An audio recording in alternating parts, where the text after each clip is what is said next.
नमस्कार। देश की बात में आप सभी का अभिनंदन है, स्वागत है।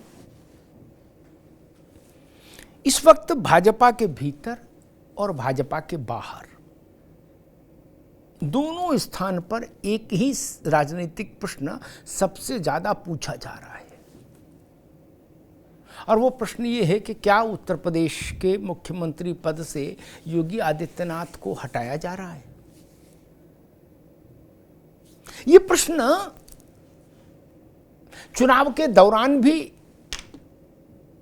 लगातार कौंध रहा था ग्राउंड जीरो पर, और चुनाव के बाद भी लगातार कौंध रहा है ग्राउंड जीरो पर। अरविंद केजरीवाल ने बात तो बहुत बाद में बोली। ये कानाफूसी तो बहुत वक्त पहले से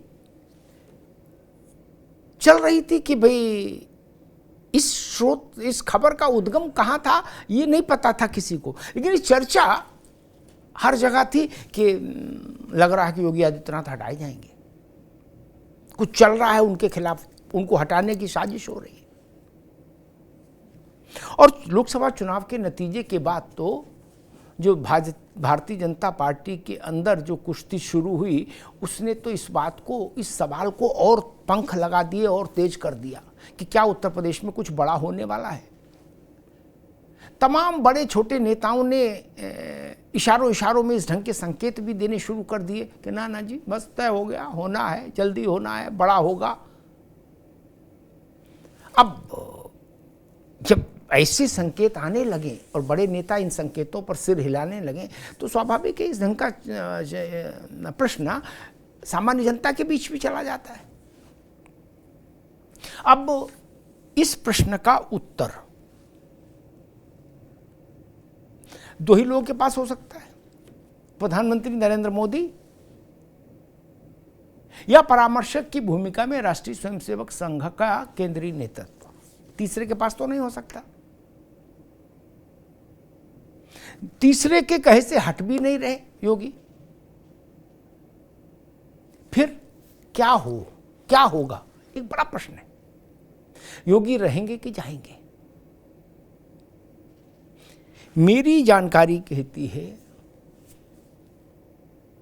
कि योगी आदित्यनाथ के नेतृत्व में ही 2027 का उत्तर प्रदेश विधानसभा का चुनाव होगा। भारतीय जनता पार्टी उन्हीं के नेतृत्व में विधानसभा के चुनाव में जाएगी। यानी अभी जो उनकी सरकार का कार्यकाल शेष है, योगी जी की दूसरे कार्यकाल की जो सरकार है, इसमें अभी 24 तक जितना भी समय शेष है, उतने समय तक योगी आदित्यनाथ ही मुख्यमंत्री के तौर पर सामने रहेंगे। जिस तर्क के आधार पर योगी आदित्यनाथ उत्तर प्रदेश के मुख्यमंत्री बने थे मार्च 2017 में पहली बार, वही तर्क आज भी यथावत है। जिन विशेषताओं के कारण योगी आदित्यनाथ प्रधानमंत्री नरेंद्र मोदी और राष्ट्रीय स्वयंसेवक संघ की पसंद बने थे 2017 में, वे सारे कारण आज भी उतने ही प्रासंगिक हैं, महत्वपूर्ण हैं। ये तो तय मानिए कि ऐसा तो नहीं कि कोई नहीं मिल रहा था इसलिए योगी बना दिए गए थे 17 में। नहीं, 17 में मुख्यमंत्री चयन की प्रक्रिया तो इतनी विस्तारित हो गई थी कि वो एक हास्य का विषय बन गया था। शायद ही लखनऊ में भाजपा का कोई ठीक ठाक कद का नेता बचा हो जिसको जहाज से दिल्ली न बुलवाया गया हो और ये खबर ना चली हो कि फलां के मुख्यमंत्री बनने की संभावना, ढिका के मुख्यमंत्री बनने की संभावना। 6 दिन तक ही चला था। दूल्हा ढूंढो प्रतियोगिता जैसे होती थी पहले, वैसे हो गया मुख्यमंत्री ढूंढो, और अंत में फिर सहमति बनी योगी आदित्यनाथ पर। तो उसके पीछे जो कारण थे संघ के मानस में और प्रधानमंत्री के मानस में, वो कारण आज भी पार्टी के लिए यथावत है, जस की तस है। अब सवाल उठता है फिर इतना हंगामा क्यों है, कुर्सी को हिलाने डुलाने की कोशिशें क्यों हो रही हैं? वो कोशिशें रहेंगी। आप योगी जी का पूरा कार्यकाल देखिए, पहला और ये हर 6 महीने में एक बार कोशिश होती है।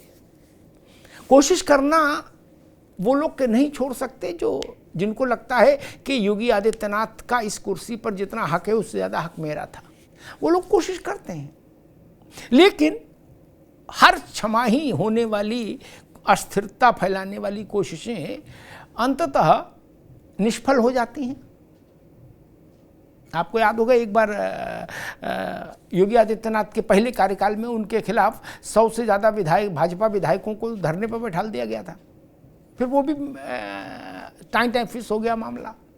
ऐसे बहुत सारे विषय, बहुत सारे अवसर आए जब लगा कि योगी आदित्यनाथ को अस्थिर कर सकते हैं तो ताकत आजमाई गई।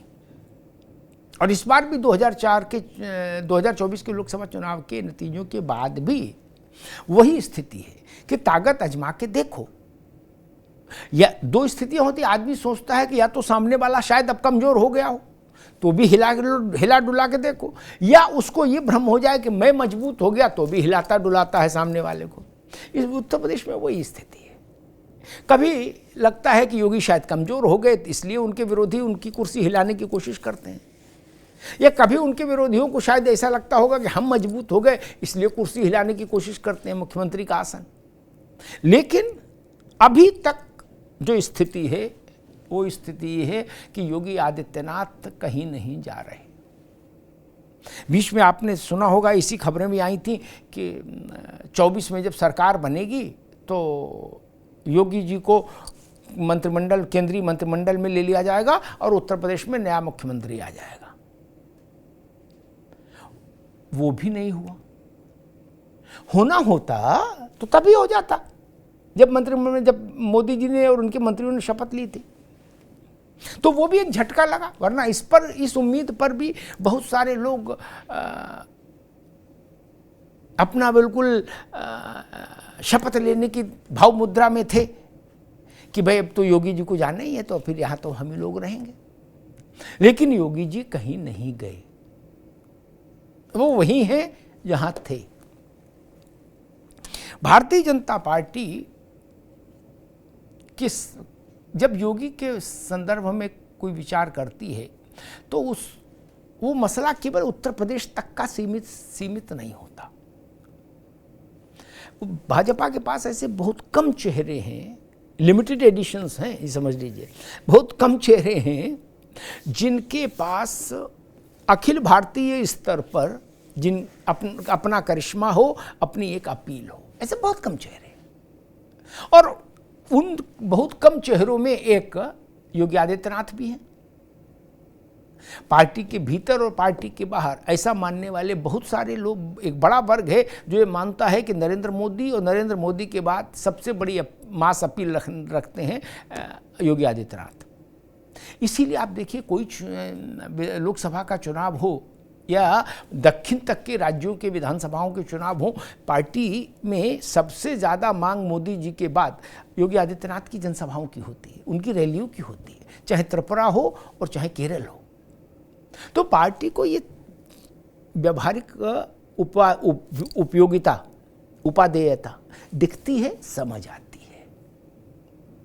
और राष्ट्रीय स्वयंसेवक संघ और भाजपा दोनों का जो एक वैचारिक अधिष्ठान है, प्रखर राष्ट्रवाद, सनातन, ये जो एक वैचारिक अधिष्ठान है, इसके लिए भी योगी आदित्यनाथ से ज्यादा उपयोगी और कोई चेहरा नहीं दिखता संघ को। और ये योगी आदित्यनाथ के 2017 में मुख्यमंत्री बनने के पीछे सबसे बड़ा कारण, तमाम कारण थे लेकिन सबसे बड़ा कारण यही था कि वो संघ परिवार के इस वैचारिक अधिष्ठान को रिफ्लेक्ट करते हैं। योगी उसके एम्बेसडर हैं, उसके राजदूत हैं, उस वैचारिक अधिष्ठान के, उस विचारधारा के। और बाकी जो आप देखिए, जो नेता हैं जिनको आप योगी आदित्यनाथ का कॉम्पिटिटर कह सकते हैं, उनके विरोधी कह सकते हैं, उन लोगों के दायरा सीमित है और उनमें से किसी के पास भी मास अपील जैसा कुछ नहीं जो देश भर में जिसकी उपयोगिता हो। ये ठीक है कि योगी आदित्यनाथ के विरोधियों को शायद ऐसा लगता हो कि मामला केवल उत्तर प्रदेश भर का है, लेकिन केंद्रीय स्तर पर योगी आदित्यनाथ को लेकर जब निर्णय की कोई विषय आता है तो वहाँ ये तर्क सबसे मजबूत होता है कि भाजपा के पास ऐसे कितने नेता हैं जिनकी राष्ट्र भर में पहचान है और उपादेयता है, उपयोगिता है, तो फिर वो नंबर बहुत कम हो जाता है। और बहुत सारे लोगों को जहाँ पूर्व पश्चिम उत्तर दक्षिण में जाते भी हैं तो शायद वो इसलिए जाते हैं कि पदजन्य दौरे हैं, कि भाई पद पर हैं इसलिए जा रहे हैं। लेकिन जनता से आवाज आए कि नहीं आपके फला को भेजो, कार्यकर्ताओं से आवाज आए कि उनकी रैली लगाओ, ये प्रिविलेज मोदी के पास है और योगी के पास है मोटे तौर पर। पार्टी में सभी नेता उपयोगी होते हैं और सभी नेता महत्वपूर्ण होते हैं, लेकिन फिर भी पार्टियां इस बात का ख्याल रखती हैं कि जनता के बीच में किस नेता की अपील कितनी है, ये एक विषय पार्टियां जरूर ख्याल में रखती हैं। और शायद यही योगी आदित्यनाथ की सबसे बड़ी ताकत है। उन्होंने उत्तर प्रदेश में एक जो, इसके अलावा योगी ने जो उत्तर प्रदेश में एक प्रशासन का जो मॉडल क्रिएट किया है, उसकी संरचना की है, वो भी भारतीय जनता पार्टी की यूएसपी में से एक है। आप देखिए प्रधानमंत्री जी ने लोकसभा चुनाव के प्रचार के दौरान अपने मंचों से क्या कहा था योगी आदित्यनाथ के बारे में, और वहां वो उनका जो वक्तव्य था, कई स्थानों पर उन्होंने ऐसी बातें कही कि योगी आदित्यनाथ जब से आए हैं उत्तर प्रदेश की काया पलट हो गई, केवल बुलडोजर ही नहीं विकास की भी नई इबारत लिखी है, आर्थिक समृद्धि की नई इबारत लिखी है उत्तर प्रदेश ने। तो प्रधानमंत्री जब मंच से ऐसी बात कह रहे थे तो वहां से उनका मानस समझ में आता है कि भाजपा का सर्वोच्च नेता योगी आदित्यनाथ का मूल्यांकन किस तरह से कर रहा है। वही मूल्यांकन महत्वपूर्ण है और वही मूल्यांकन योगी आदित्यनाथ की ताकत है। राष्ट्रवाद और सनातन के वैचारिक अधिष्ठान का प्रतीक होना और कानून और चुस्त दुरुस्त दृढ़ कानून व्यवस्था के साथ विकास का रास्ता तय करना, ये दो बड़ी पूंजी है योगी आदित्यनाथ की। और इन्हीं पूंजी के भरोसे अब ये संकेत मिल रहे हैं कि योगी आदित्यनाथ विधानसभा चुनाव में जब भाजपा जाएगी 2027 में, तो उस भाजपा के शिविर के नायक योगी आदित्यनाथ ही होंगे विधानसभा के चुनाव में। धन्यवाद।